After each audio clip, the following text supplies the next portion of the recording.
Kasama po si Pangulong Bongbong Marcos sa listahan ng Time Magazine na 100 Most Influential People ngayong 2024. Kasama ang Pangulo sa ilalim po ng Leaders category.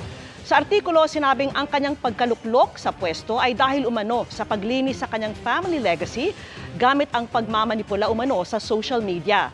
Pero ang kagustuhan daw ng Pangulo na ayusin ang pangalang Marcos ay nagresulta sa iba pang pagbabago. Ibinalik daw ng Pangulo sa gobyerno ang mga teknokrat o mga eksperto, pinatatag ang ekonomiya matapos ang pandemya at inangat ang Pilipinas sa mata ng mundo.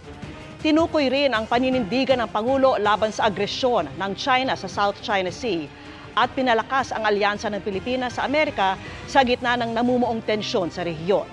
Ayon sa palasyo, ang pagkilalang ito sa Pangulo ay sumasalamin sa uri ng pamumuno niya na inuuna ang interes ng bansa at kapakanan ng bawat Pilipino bago ang lahat.